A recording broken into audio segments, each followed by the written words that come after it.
Hey guys, welcome back to creation blog में आप सभी का स्वागत करती हूँ। बड़ा बड़ा मैं सुपर मेरी तरफ से जहाँ तक उम्मीद करती हूँ आप सभी लोग अच्छे से होंगे और आज का मेरा वीडियो स्टार्ट करती हूँ। तो चलिए आप सब बने रहिए। आज का दिन है शुक्रवार और आज हमने सुबह सुबह नहा धो के पूजा पाठ वगैरह कर लिया था और ये ब्लॉग मैं स्टार्ट कर रही हूँ। आज हमारा व्रत भी है वैभव लक्ष्मी माता का। तो आज हमें सामान जो भी चीज़ें लाना है उसका मैं चल रही हूँ। अब पेन कॉपी सब कुछ ले चुकी हूँ और लिस्ट बनाने के लिए अपना तो चलते हैं। माता रानी का जो भी है भोग वोग वगैरह बनाएंगे तो आप सबके साथ शेयर करेंगे। और चलते हैं, पहले लिस्ट बना लेते हैं अभी क्या क्या लगे। और सुबह उठ के सारा काम हमने अच्छे से सब कुछ कर लिया है, करते करते सब कुछ हो गया और फिर सबका काम निपटा लिया। पतिदेव ऑफिस चले गए, बच्चा स्कूल से वापस भी आ गया है और दोपहर में अब ये वीडियो 3 बजे शूट कर रही हूँ। तो आप सब बने रहिएगा और मैं चलूँगी वहाँ पर। जो भी है लिस्ट पहले बना लेते हैं, उसके बाद हम आप सबके शेयर करेंगे क्या क्या हमको लाना है। आज मैं पहली बार फर्स्ट बार मैं स्टार्ट कर रही हूँ, इसलिए हमें सब कुछ सामान लेके आना पड़ेगा। तो चलिए बने रहिए हमारे साथ। ठीक है, मैं अब मार्केट से आ चुकी हूँ और आके हाथ मुँह सब कुछ धो धा के अब मैं पूजा की तैयारी में लग चुकी हूँ। और पूजा का सामान हमने यहाँ पर व्यवस्थित करके सारी सामग्री को रखी हूँ और खीर बनाना हमारा बाकी है। तो चल रही हूँ किचन में, खीर भी बना रही हूँ यहाँ पर। आप सब देख सकते हैं कि खीर भी मैं बना रही हूँ यहाँ पर किचन में। तो आज खीर का भोग लगता है माता रानी को, तो उनका भोग का तैयारी कर रही हूँ और बड़े ही धूमधाम से हमारी ये पूजा संपन्न होगी। और आप सब देखिएगा कि कैसे हमारी पूजा पाठ हम करते हैं। और बाबू हमारे यहाँ पर बैठे हुए हैं। आपका बोलो हाय बेटा, हाय बोलो। हाय। हाँ, और पतिदेव भी हमारे आ चुके हैं, सब लोग घर में आ चुका है। तो अब जल्दी जल्दी से तब तैयारी कर लेते हैं अपना। बाबू भी अच्छे से नहा धो के सब कुछ सब लोग स्वच्छ आज का पूजा किया जाता है, बहुत ही स्वच्छ तरीके से किया जाता है। तो चलिए अब मैं यहाँ पर चलती हूँ आपका बना के आप सबसे। ठीक है, मैं अब रेडी हो चुकी हूँ पूजा करने के लिए, बिल्कुल अच्छे तरीके से तैयार हो चुकी हूँ। और चलती हूँ पूजा करने से पहले पूर्ण रूप से अपने आप को सजा के तैयार करना है।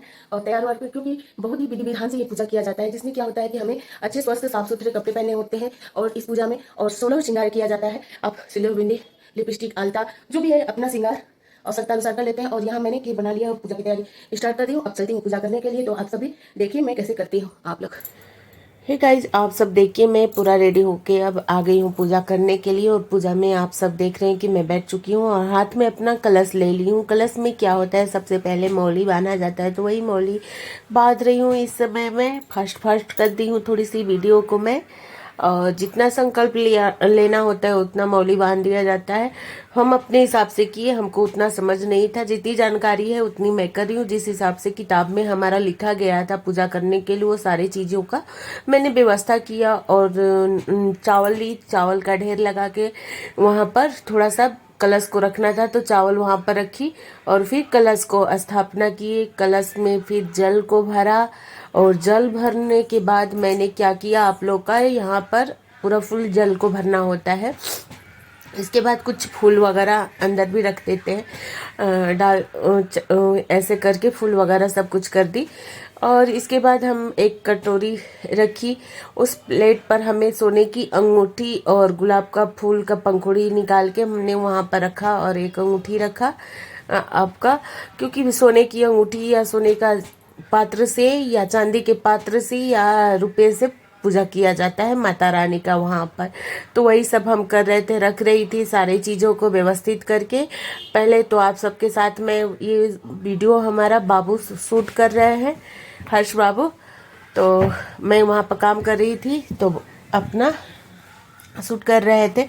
और यहाँ पर माता रानी को हमने लाल फूल चढ़ाए, क्योंकि जो माता रूप का होता है, जो श्री यंत्र लक्ष्मी माता को बहुत ही पसंद है, हमारी लक्ष्मी माता को। तो श्री यंत्र और लक्ष्मी माता के 8 स्वरूप का उसमें चित्र था, उसे आगे रखकर मैंने भोग भी लगा दिया है। और शंख होता है तो शंख भी हमने माता रानी को शंख बहुत प्रिय है, तो मैंने माता रानी का शंख भी रख दिया। खीर भोग में लगा दी, दिया बत्ती सब कुछ कर दी और कलश पर स्वास्तिक वगैरह सब कुछ हमने बना दिया। और सभी माताओं का टीका लगा के हमने व्रत को जैसे सारी ये सब चीजें पूजा पाठ वगैरह करके तब हमने अपना स्टार्ट किया था सब कुछ, माता रानी से कामना करते हुए कि हे माता रानी, जो भी हमारे घर के दुख दरिद्र जो भी है और जो भी हमारे चीज में जो हम आपको संकल्प क्या चीज ली हूँ वो मैं आप सबको नहीं बता सकती हूँ।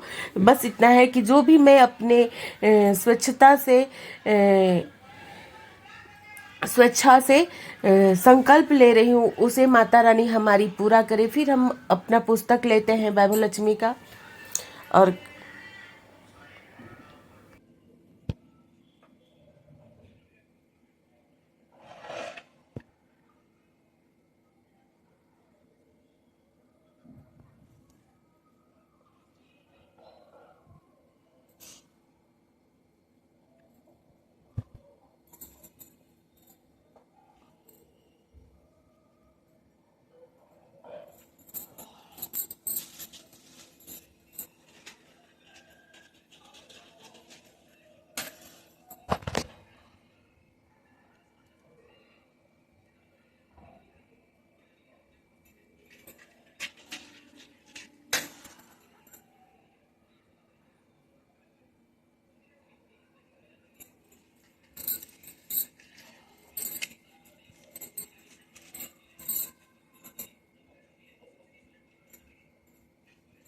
हो गया। हे गाइस, आप सबसे बोल रही हूँ कि पूजा पाठ वगैरह हमने कर लिया, पानी वगैरह भी सब कुछ हमने पी के अपना अब आ गई हूँ थोड़ा सा लेटने के लिए, आराम कर रहे हैं। आराम करके उठी हूँ और इस समय बज रहे हैं 8:30 और वीडियो बना के डालने अपलोड करने का टाइम भी हो चुका है। लेकिन अभी हमने वीडियो कंप्लीट नहीं किया है तो सोची कि कंप्लीट भी कर देती हूँ। और बहुत ज़्यादा तबीयत खराब हो जाने की वजह से व्रत तो हमने कर लिया, लेकिन सर्दी जुकाम से ये गला से बोला ही नहीं जा रहा है, इतना गला में दर्द हो रहा है। और जब कथा कही और कथा करके जैसे पढ़ी हुई 1 घंटा 1.5 घंटा पूजा करने में लग जाता है समय, विधि विधान से करिए तो क्या हुआ कि अब और नहीं बोला जा रहा है और नाकों से बराबर पानी गिर रहा है ऐसे से करने पर। और जब ऐसे कर रही हूँ ना तो लग रहा है कि आराम जैसे ऐसे मुंह खोल रही हूँ, मुंह से सांस ले रही हूँ, नाक से सांस आ ही नहीं रही है। तो आज का एक छोटा सा अपडेट है हमारा कि कैसे पूजा पाठ हमारा किया जाता है। तो आज कुछ ही नहीं, अभी पतिदेव गए हैं शाम का खाना बनाने के लिए ले आएंगे, सब्जी वगैरह तो जो कहेंगे वो बना देंगे। बाबू तो बोला कि मम्मी पूरी हम बना लेते हैं, तो मुझे ठीक है कोई बात नहीं है। तो चलिए थोड़ी देर बाद हे गाइस, यहाँ पर मैं बहुत ही इम्पोर्टेंट आप सबसे बातें कर रही थी यूट्यूब के बारे में, और लेकिन यहाँ पर पता नहीं कैसे आवाज़ ही म्यूट हो गई है, आवाज़ ही नहीं आ रही है।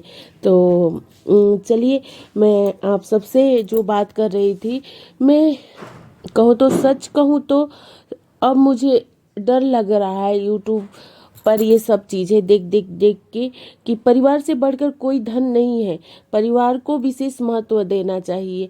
मैं किसी भी पर्सन का नाम लेकर वीडियो नहीं बनाना चाहती हूँ, लेकिन मैं यहाँ पर आप सब से एक बात करना चाहती हूँ कि अगर आप